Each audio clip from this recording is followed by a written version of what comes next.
Chapter 12. What happened at the windmill? Back at the windmill. "Oh, marzipan!" exclaimed Polly in frustration. But before she could turn back towards the town, there came a rustling sound as a battered old hobnail boot appeared from among the bushes. But wait, there was more. The hobnail boot led to a hobnail sock. The hobnail sock led to dirty, raggedy trousers like a tramp would wear.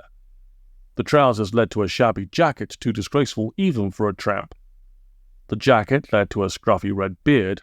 The beard led to 2 angry bloodshot eyes, and the bloodshot eyes led to the truth of who it was climbing from those bushes. Why, it was Oliver J. Chestnut, the friendliest, funniest old fellow in the whole wide world. No, not really. In actual fact, it was Mr. Gum, and he was scowling like a fireplace. For a long moment, Mr. Gum and Polly simply stood there facing each other in the fading afternoon light. Neither the old man nor the little girl said a word, but in that moment each understood that they were the exact opposite of each other. The two of them were natural enemies, like a spider and a fly, or a cat and a mouse, or an eagle and something that doesn't like eagles very much. "So, you little meddler," scowled Mr. Gum eventually. "You found them strange stones what I've been searching for in the windmill all this time." "Then it was you I saw nosing around here last night in my sort of dream-type thing," said Polly. "Yeah, probably," agreed Mr. Gum, "'cause I know the power what lives inside them stones, and I know you can feel it too, can't ya?"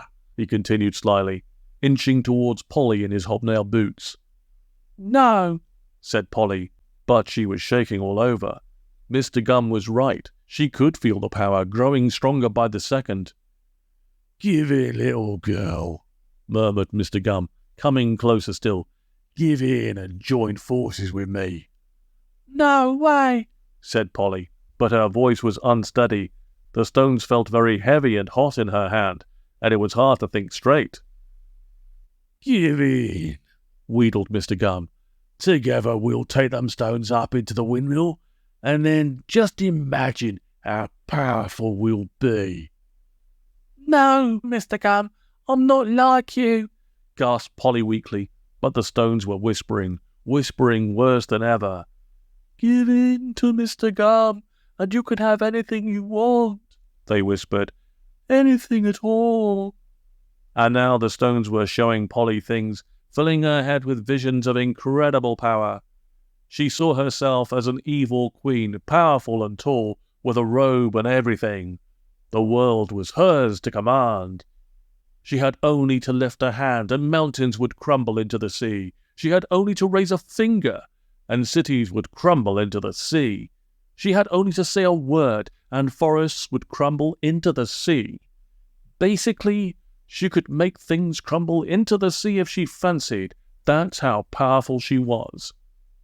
"Ha ha!" she laughed. "I'm Evil Queen Polly, and I've given in to the bad side, and Mr. Grum's my new best friend, and we spend all our time making things crumble into the sea and watching Bag of Sticks on the world's biggest TV screen. Ha ha ha!" "But no, you evilers," roared Polly, shaking her head like crazy to clear those appalling thoughts from her mind. "I won't never go over to no bad side, so get lost, plain and simple." "Shabba me whiskers," yelled Mr. Gum furiously. "How can you resist me tempting off a little girl?" "It's called believing in the forces of good," cried Polly, just as furiously as he. "And it's something you wouldn't know nothing about, you cucumber." "Oh, blem!" shouted Mr. Gum, losing the last of his patience and lunging for the stones. "Just give me them things. I wants to take 'em to the windmill, and I wants to take 'em now. And I'm not a cucumber. You are."